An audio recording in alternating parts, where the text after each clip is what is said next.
Hey, it's me, Ella, and you're listening to The Cryptid Creature Show with Todd and Brian.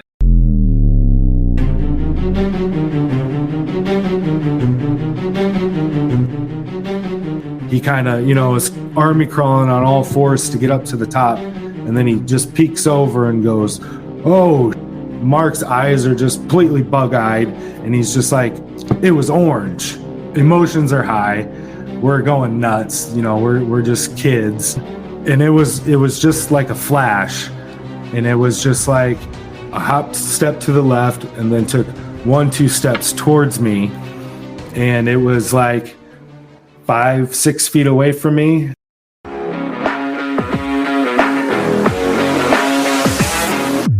This is the Cryptid Creature Show. I am Brian, and with me as always is my co-host Todd. What's up, buddy? Tonight's guest is Justin, and Justin had an encounter when he was younger. Back in '93, him and some buddies, I guess, were doing some floating down the river and had some interaction with maybe a juvenile Sasquatch. Something like that. So sounds like fun. Yeah, looking forward to hearing what he's got to say. So let's not waste any more time. Are you ready to bring Justin on? Yep, let's get him. Justin, thanks for being on the show with us tonight. Yeah, no problem. Thanks for having me. That's our pleasure. So we know that you had an encounter back in '93. You said you were with some friends. Why don't you just tell us what was going on that day and take us into everything that happened? So it was in June of '93.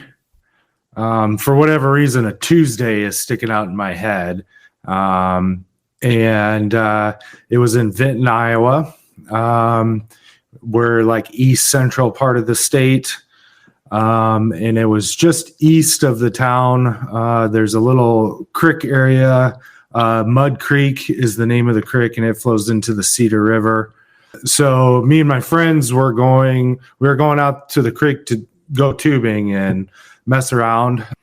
And it had stormed really bad the night before. So the creek was swelled almost out of its banks. And so it was 4 friends. So myself and 3 other individuals, Mark, Tom, and Charlie. So my friend Tom and I, we arrived first, and we were just kind of standing on the road. And where this encounter took place, it's got railroad tracks just east of town. Like the railroad tracks kind of cut the town in half, east and west, running east to west, I guess. So we were on the east side of town, and it's an arch system. So there's like an arch over the road and an arch over the creek area. So me and my friend Tom, we were just standing there on the road waiting for our other 2 friends to join us to go tubing. And we weren't there. I don't remember any discernible amount of time once we first got there. But shortly after we got there, we started getting rocks thrown at us from up on top of this arch where these tracks are. So it was like 30, 40 feet above us, right? And it was just like a single rock, and we didn't really notice it at first. And then another one came, same spot, and we immediately thought it was our friends, because you can, follow the tracks out from town and get to this location, whereas we took a gravel road out. And so we just started yelling back up there and throwing rocks, thinking it's, our friends coming to sneak up on us, or, maybe some other kids from town. We didn't know. Yeah, this goes on for a couple minutes. I definitely remember me and Tom walking back and forth on the road, looking up at the arch, like, who's up there? Like, what's going on? Like, this is crazy.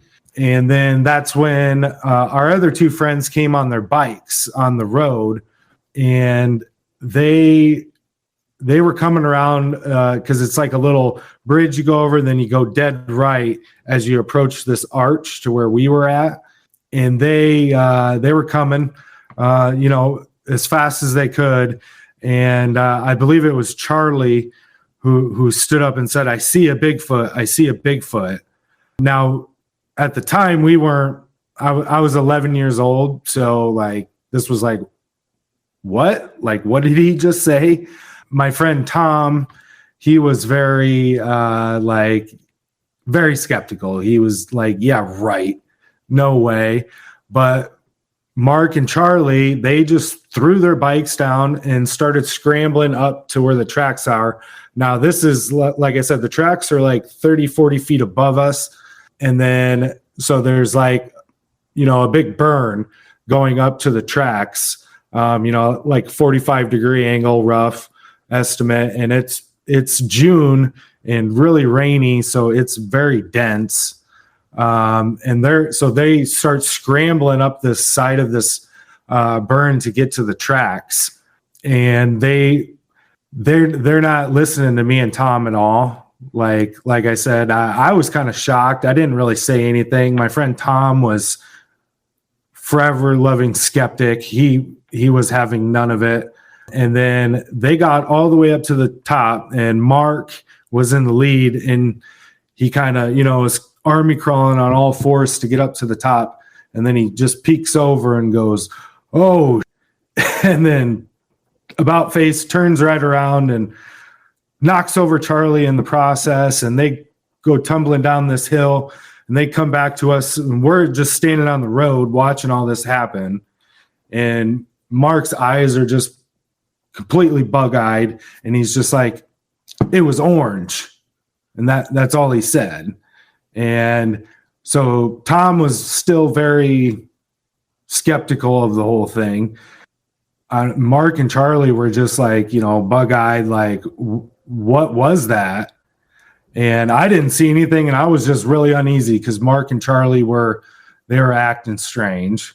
So naive kids, we decide, well, whatever that was, nothing we can do about it. And so we decided to go tubing in this floodwater because it had stormed the night before. This creek was very dangerous. It's so stupid thinking about it now, as an adult. But so we get into this water, and we're in the water for like 30 seconds. We're weaving in amongst the trees, and like there's a down tree creating a dam like effect. And so like we all decided this is completely crazy. We need to get out of here. So Charlie and I were like sharing a tube, and Tom and Mark had their own individual tubes. So they were able to navigate over to the side pretty easily on their own. Whereas me and Charlie, we had a much tougher time. I reached out at the last second and grabbed onto a branch right before we hit this fallen tree. And then Charlie grabbed onto me, and we plunged under. And the only reason why we're alive today, no doubt in my mind, is because that branch held. If it snapped, we would have been sucked under, in this flood water. I mean, we were 11, 12-year-old kids, so it was quite intense. But so we're hanging on this branch. Tom and Mark scrambled. They get out of the creek and they scramble down to us. And Mark he actually got back in the water, not like all the way in, but he got up, mid-thigh level, and to reach out and pull us back in. So we're out of the water at this point, and emotions are high. We're going nuts. We're just kids. And, I had to get my tube back because it was my dad's tube from our speedboat, one of those big pull behind tubes. And I could see it. It was like right on the other side of the creek. And I just told my friends, "You guys stay here, and I'm going to try to get to the other side." And to this day, I'm pretty sure Mark and Charlie never even heard me. My other friend, Tom, he did hear me. And he was like, "No, dude, don't do that. That'll take you forever." But I didn't listen. So I started going back upstream, because we had gotten pretty far downstream. I mean, we weren't in the water that long, but I would say we had gotten downstream at least a half mile. And so I'm trying to make my way back, and I'm going upstream. I'm weaving in and out because it was so thick. The storm had came through the night before, and it was just down trees everywhere. So I'm zigzagging. Eventually I got quite a far away from the creek area, and I thought, hey, maybe because there was a field like adjacent to the creek area, I thought I was close to that, and I thought I could, kind of cut across that back to where the arch and the road was. That's where our bikes were, and the bridge to get on the other side.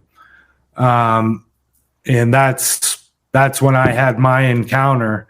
I was right on the edge of like a overgrown like prairie field with a bunch of brush.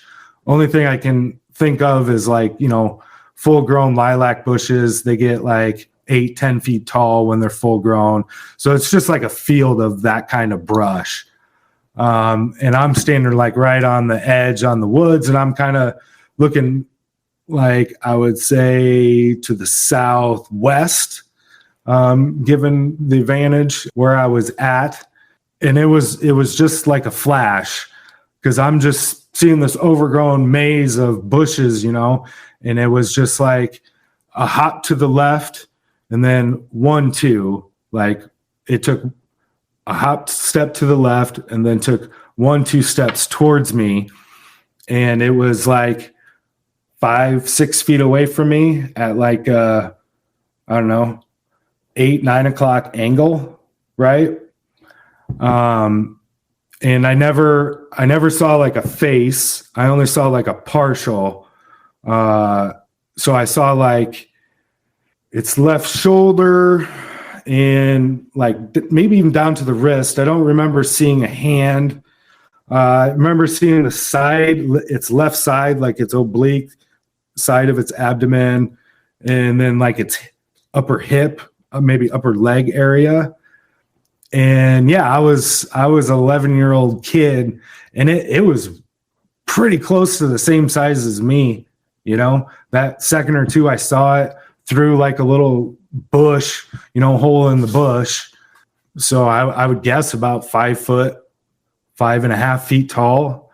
And it was orange, definitely as like orangutan, only a little bit lighter. But the more I think about it, and since we're in the fall now, like pumpkin orange would be a good way to describe it. And it was like 3 to 4 inches long. And another thing I forgot in the podcast, but I had no smell. I know a lot of people report that. I didn't have any smell. And yeah, it was just like 2-3 seconds, like hop to its left, 1-2, and it's just like sitting there, like, like a basketball player or a wrestler, like ready to, just go with me. And I definitely remember letting out an audible gasp, like, like that. And then I just went dead right away from it. So it was, off to my left, like an 8 o'clock angle, and I went dead right to like my 3 o'clock. And I just remember being really frantic, running away from it through that thick brush. It felt like it was right on my butt. I was a kid. I was too scared to look back. I don't know if it was. That's just the gut feeling I had. So basically I went dead right. And eventually I ran into the creek, and then I went upstream, and I stayed right by the creek after that. The whole time, just going as fast as I could. And I did get back to like the arch area, like where we left our bikes, and, real close to where the bridge was at. Where we had put in to start with, there was kind of a cleared out area. And I just remember a big, huge tree that had a broken limb that we used to always swing off of. But I was like near that tree, and I started like I thought at the time, in the moment, I thought I was having like a panic attack or like a heart attack or something, because I was like, my knees got super wobbly. I've never felt anything like that. And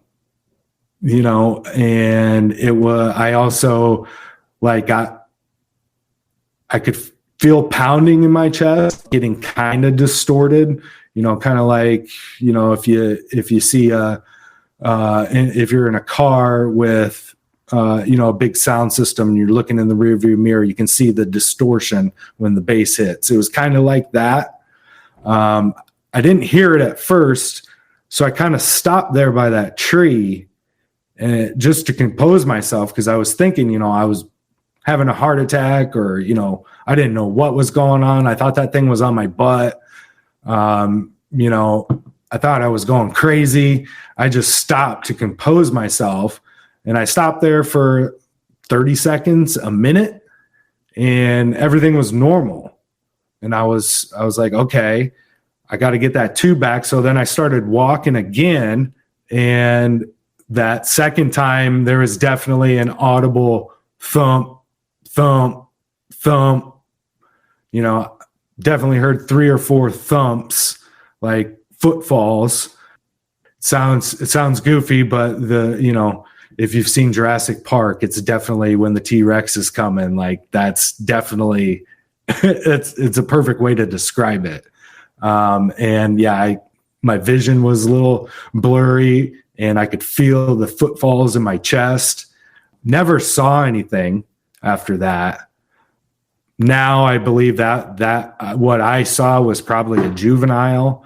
Those footfalls was probably an adult one, I'm guessing, in the area. Just letting me know, hey, it's time for you to go, is the way I interpret it now. At the time, I didn't know what was going on. So I took off running, got my bike, got up to the road, and then I stopped again, thinking I'm going crazy or something, and looking around, everything was fine. I to this day, I never saw anything else other than that kind of partial, porthole blocked, left side of the animal that I saw. So anyways, I'm still trying to get to the other side and get that tube back. I go across the bridge, and I'm able to get to the other side, and it's thick brush just like the other side was. And I got about 10 foot in there, and, overwhelming fear is the only way to describe it. A lot of researchers talk about like infrasound, getting hit with that low frequency disrupts your nervous system. I don't know. All I know is I was an 11-year-old kid, and I was scared to death that I was going to, part that next branch or bush, and I'm going to be standing face to face with it again. So I did an abrupt face, jumped back on my bike, rode home as fast as I could, and went inside and crumpled in the shower because I was trembling like a leaf. I turned the water on hot, and I sat there. I don't know how long. Looking back on it now, piecing it together, it was this whole deal probably lasted maybe 3-4 hours. Just me and 3 of my buddies trying to go tubing. We were not expecting this at all. And yeah, so like basically when I don't know how long I was in the shower with all my clothes on, and I was trembling like a leaf. My mom gets home on her lunch break and, thinks I'm going nuts.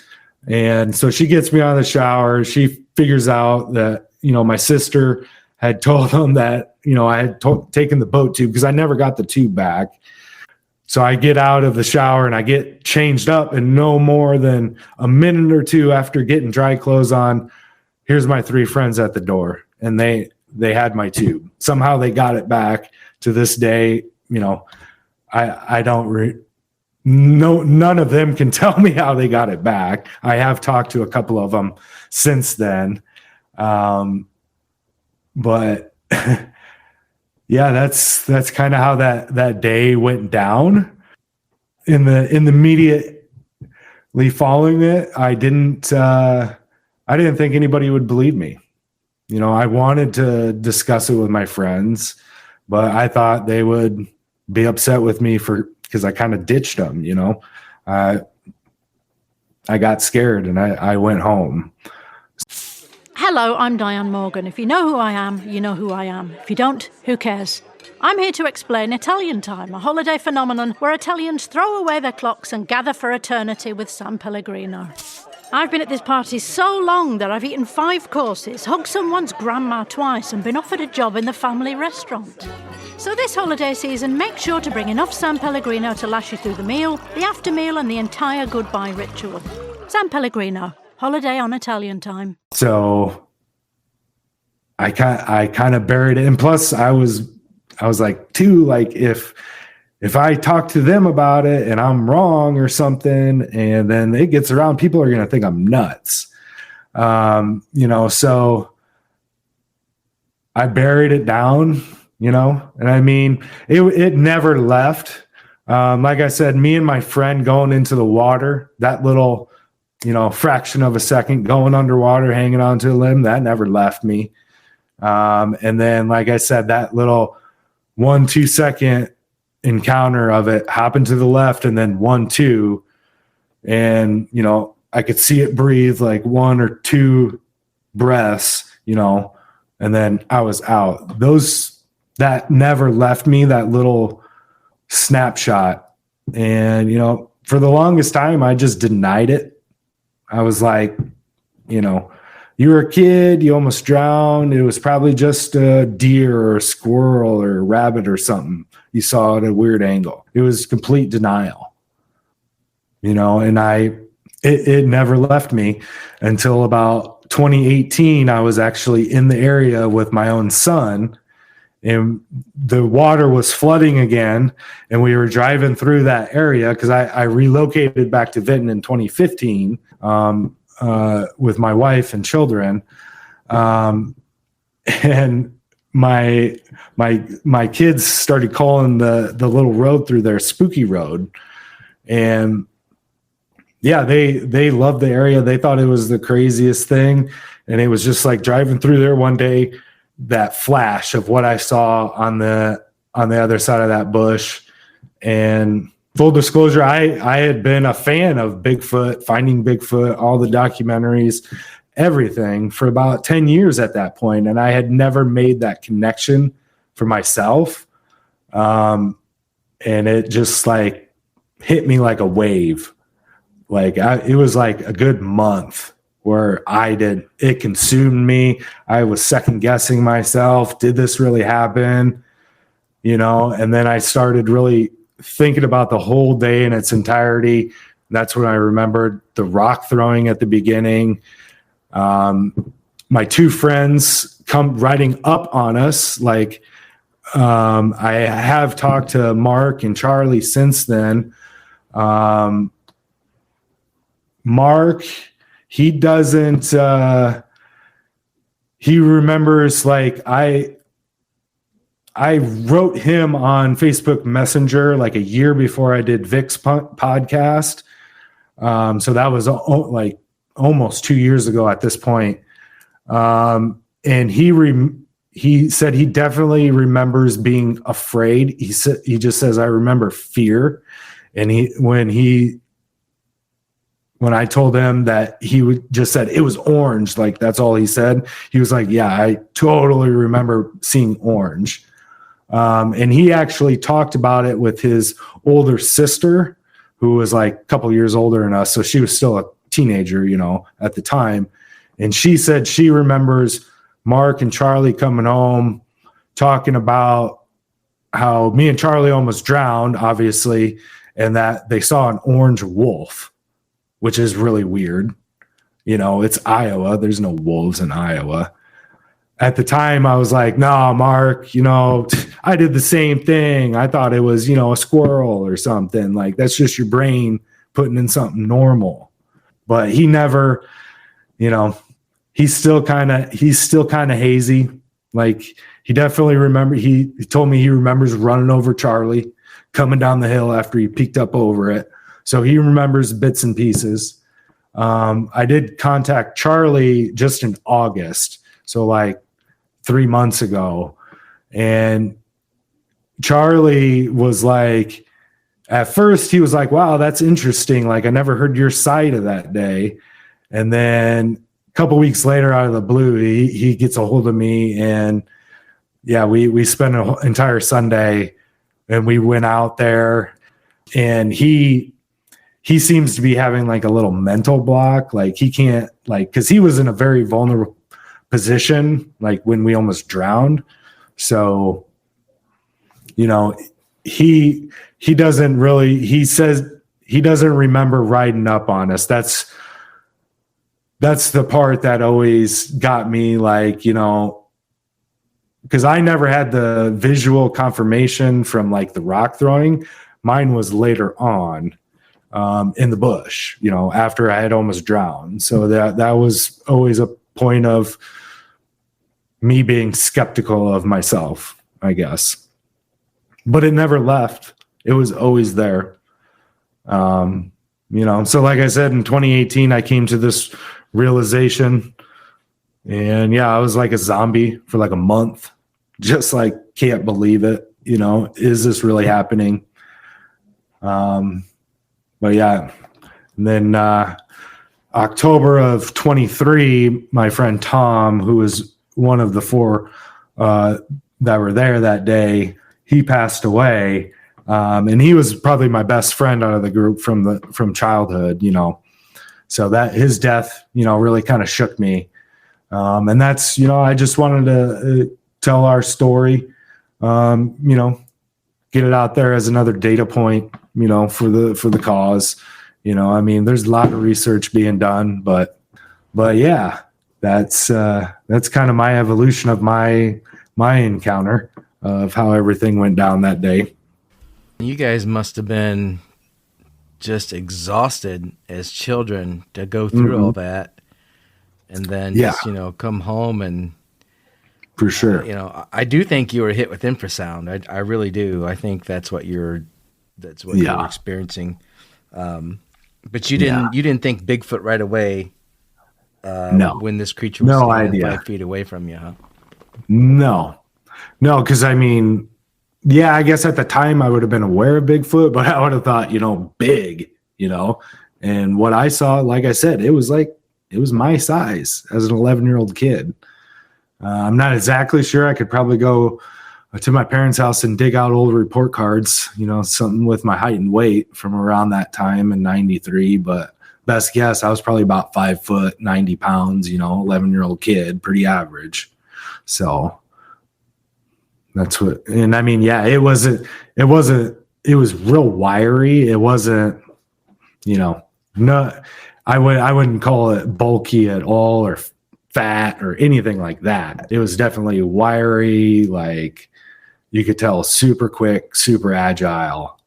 Sasquatch, what I know now, like for a long time, I was just like, nope, didn't happen. Blocked it out.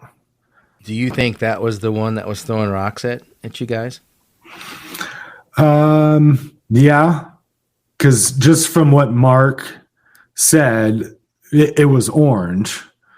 So I'm guessing that's, you know, what was up on top of those tracks chucking rocks at us. I guess I am making an assumption that the footfalls I was hearing was from an adult. Like, just a gut feeling. What I saw on the other side of that bush wouldn't make big, huge, heavy footfalls.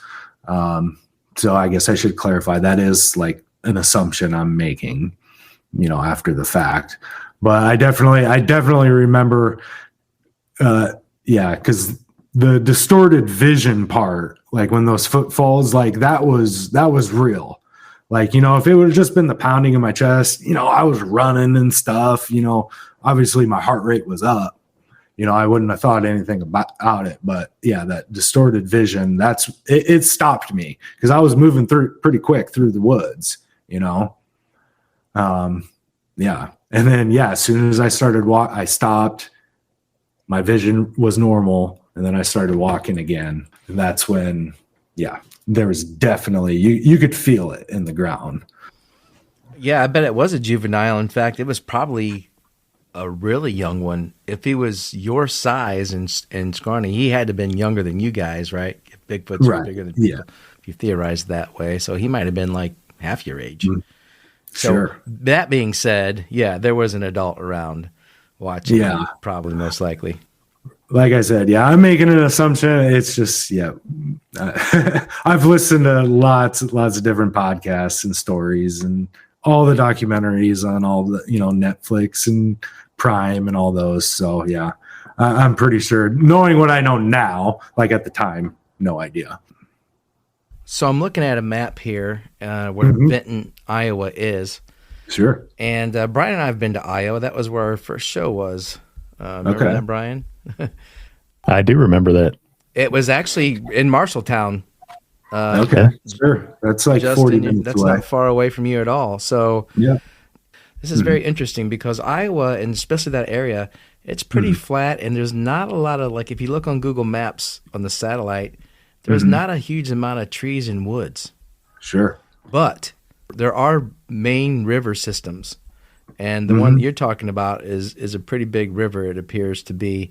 Right. But if you zoom out, I mean, there's like 4 or 5 different rivers that are running around that area, and that's where the tree lines are. So as we said before, we think these creatures follow rivers for that reason, so they can stay hidden better, not leave footprints. There's always trees and woods around rivers for the most part, especially those that you're talking about where you're at. So, I mean, who knows where those things could have come from? Yeah, but that's where the food is too. Right.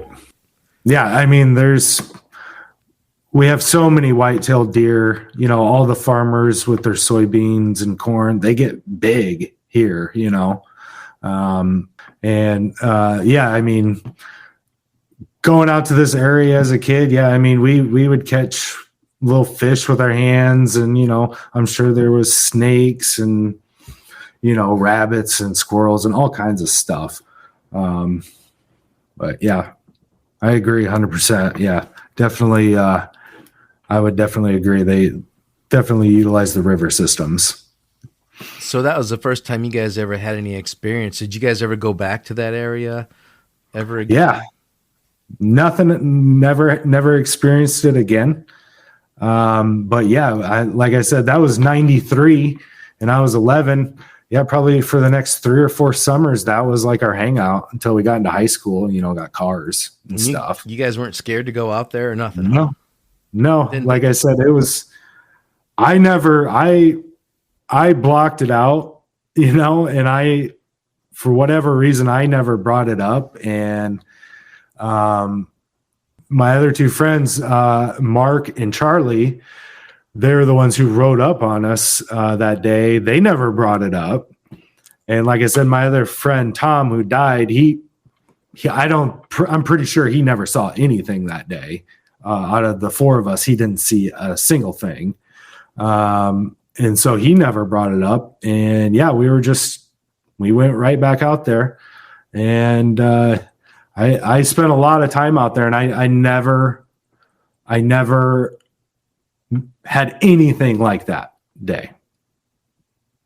And, that summer of 93, looking back on it, was, it was a very rainy, wet, flooding summer. If you're familiar with Iowa, it wasn't quite as bad as like 2008. That was like record breaking, but 93 was a pretty wet year. So maybe that's kind of my own personal theory on it, is just the flooding. They got diverted into our area, and it was just kind of a chance encounter in 93, I spread it around a little bit just to, my close friends and family. And within a couple weeks, there was another group of teenagers, this time just older kids, that they were close by. up the creek, up the mud creek. Like if you're looking at a map, like if you follow it back, there's like the Benton County Fairgrounds, and then there's like the water treatment plant for the town, kind of on like the southeast edge of town. And there's a gravel road back there. They're teenagers. They got out of their parents' car to smoke a joint, and they were sitting there passing it around, and they heard the same footfalls, like they got rushed, like boom, boom, boom, boom. And they all freaked out and jumped in the car and sped away. And the two that were in the back seat, I actually talked to both of them. They said, yeah, they saw something on 2 feet, dark, real big, just, in the red taillights as they drove away. And they were like, it was the same summer, like summer of 93. So, I definitely, I think it was just kind of a chance one-off. Like they're not here all the time. I think they move around all the time. They're constantly on the move. So. Yeah, they could have just been passing through looking for a new place to see if there was any dumpsters along the river that they could jump in. Like maybe there's a restaurant on the river. They could probably get dumpsters late at night and get leftovers, or who knows? Yeah, I mean, like I said, that creek, if you follow it back to where we were, like a little bit more like away from the Cedar River, the big river system, it goes right past the Benton County Fairgrounds, and they have races every Sunday night during the summer, In Walmart's Who Newville, joy started to grow. For online-only savings sure to steal the show. Tech treats and toys so dazzling and new.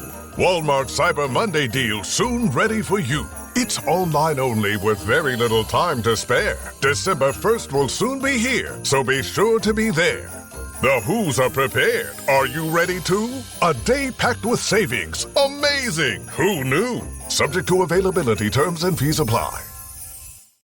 No one should have to choose between their own safety and their pets. But nearly half of domestic abuse survivors delay leaving because they can't bring their pets with them. Purina is helping to create more pet-friendly domestic violence shelters through the Purple Leash Project, so survivors and their pets can escape and heal together. Visit Purina.com/purple to learn more.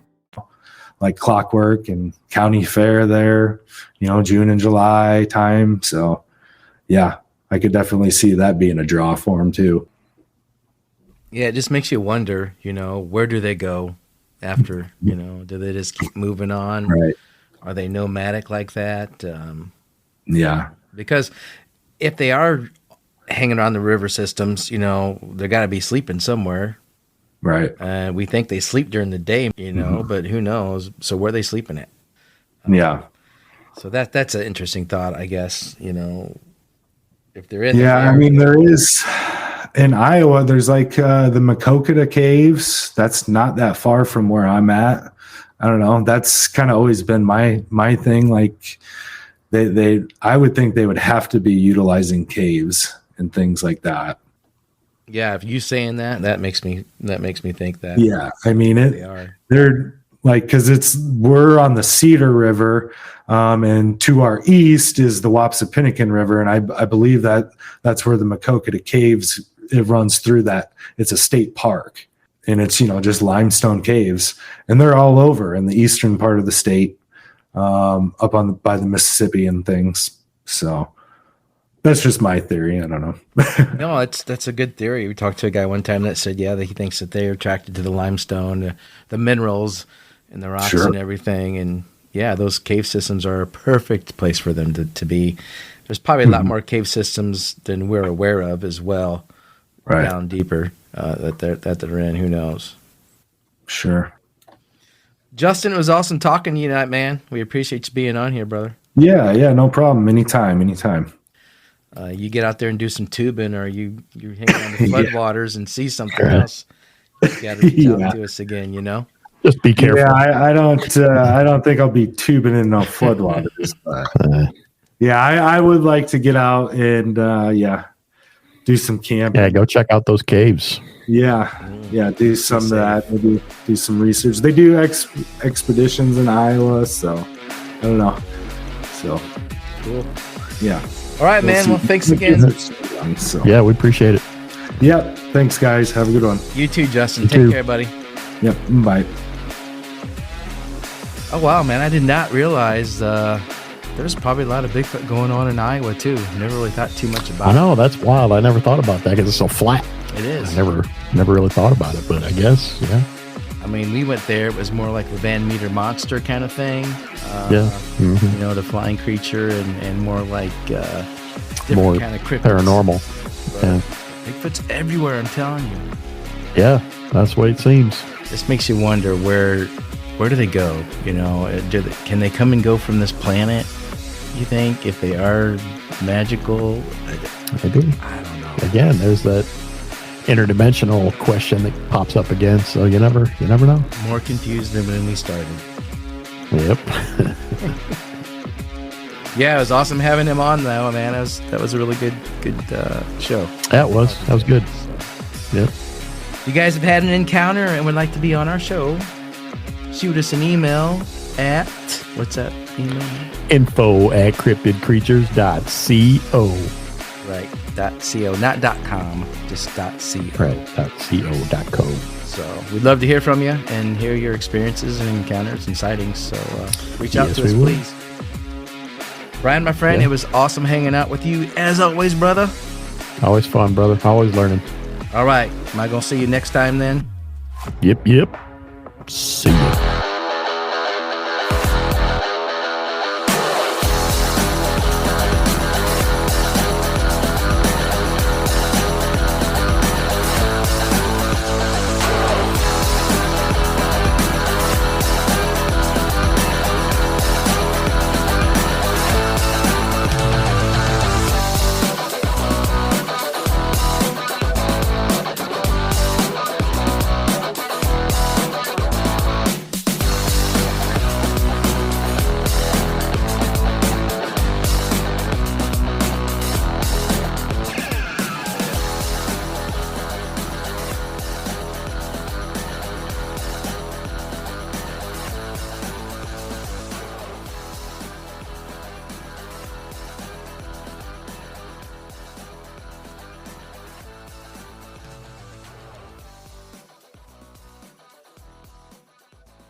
The holidays mean more travel, more shopping, more time online, and more personal info in more places that could expose you more to identity theft. But LifeLock monitors millions of data points per second. If your identity is stolen, our US-based restoration specialists will fix it guaranteed or your money back. Don't face drained accounts, fraudulent loans, or financial losses alone. Get more holiday fun and less holiday worry with LifeLock. Save up to 40% your first year. Visit lifelock.com/podcast. Terms apply.